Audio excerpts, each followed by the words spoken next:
Rebelião ocorrida na Marinha Brasileira entre 22 e 27 de novembro de 1910 em protesto contra as condições físicas que os militares de baixa patente, é preciso ressaltar, recebiam. Os amotinados, liderados pelo marinheiro João Cândido Felisberto, apelidado pela imprensa da época de Almirante Negro, tiveram suas reivindicações atendidas. A punição com chibatatas foi extinta, mas, uma semana depois, quase todos foram presos, mortos ou mandados para seringais em Amazonas.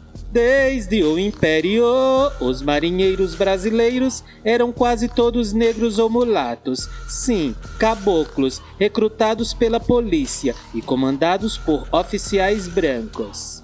De acordo com seu código disciplinar, não podiam se casar, sim, isso mesmo, e as faltas graves eram punidas com 25 chibatadas, no mínimo. Com a proclamação da República em 1889, a punição foi extinta, mas foi reabilitada um ano depois, embora fosse considerada degradante, porque toda a população deveria assistir ao castigo, reunida no convés dos navios.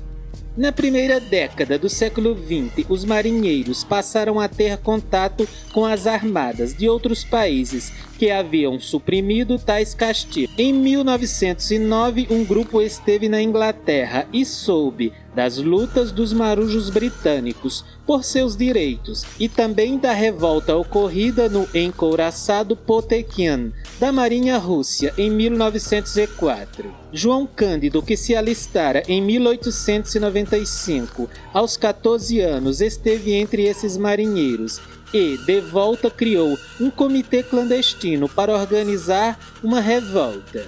Então, a ideia era formar comitês nos outros navios e realizar o motim em 25 de novembro de 1910, 10 dias antes a posse do presidente Hermes da Fonseca. Mas a punição, no dia 16 de novembro, ao marinheiro Marcelino Rodrigues de Menezes, no encouraçado Minas Gerais, que era um navio de guerra, adiantou os acontecimentos. Marcelino recebeu 250 chibatadas por levar cachaça a bordo e ferir um cabo à navalha.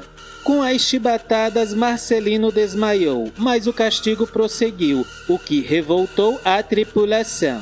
No dia 22 de novembro, quando chegaram à Baía de Guanabara, os marinheiros do encouraçado Minas Gerais mataram 6 oficiais, entre eles o comandante Batista das Neves, que voltava de um jantar no navio francês Huguet Rouen.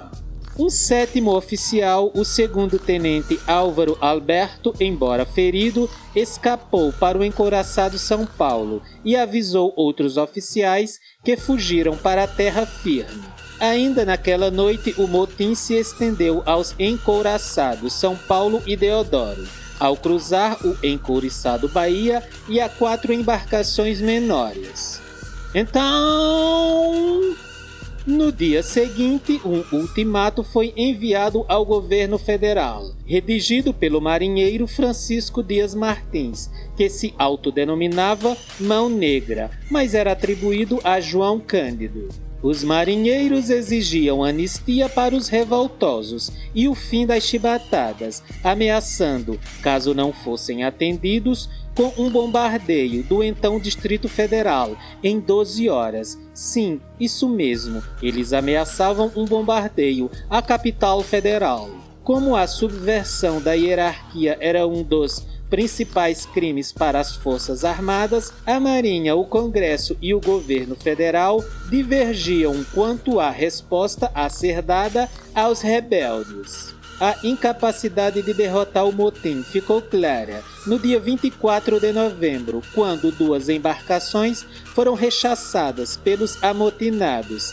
que também bombardearam as instalações da Marinha na Ilha das Cobras e dispararam contra o Palácio do Catete, sede do governo federal. Parte da população da cidade do Rio de Janeiro fugiu para longe da orla. Outra parte foi ver os navios amotinados. A tentativa do deputado e capitão de mar e guerra José Carlos de Carvalho de negociar com os marinheiros não deu resultado, e no dia seguinte, 25 de novembro, o ministro da Marinha, almirante Joaquim Marques Batista Leão, determinou que os navios rebelados deveriam ser postos a pique, sem medir sacrifícios. O governo e o Congresso, no entanto, não concordavam. Rui Barbosa, deputado e candidato à presidência da República, derrotado por Hermes da Fonseca, considerava os castigos corporais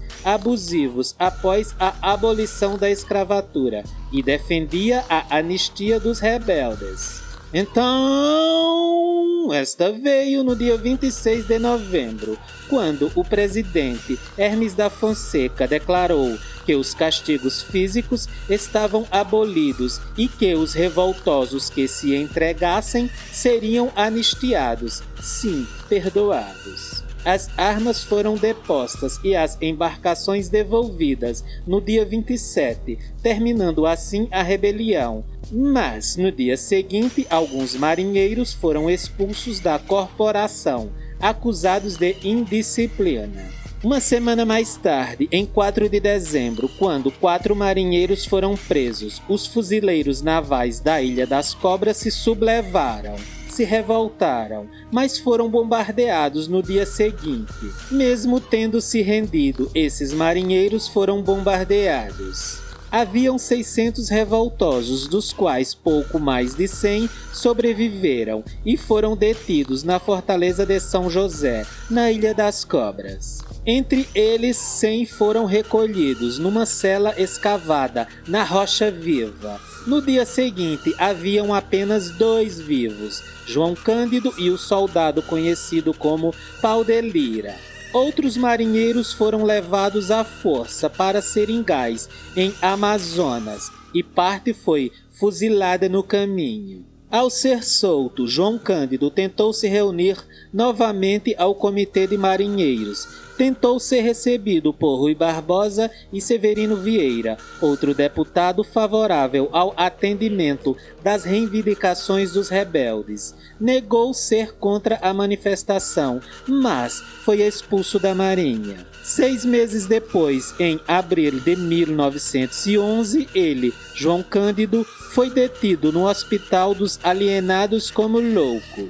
Solto e absolvido em 1912, tornou-se estivador e vendedor de peixes no mercado da Praça 15, em frente ao porto. Sua ficha na Marinha informava que, em 15 anos, havia sido castigado 9 vezes, preso em celas solitárias e rebaixado 2 vezes de cabo a soldado. Continha ainda 10 elogios por bom comportamento, sim, o último em agosto de 1910. João Cândido morreu em 1969, aos 89 anos, esquecido, mas antes deu um depoimento no Museu da Imagem e do Som do Rio de Janeiro. E não se tem notícia de seus companheiros daquela rebelião.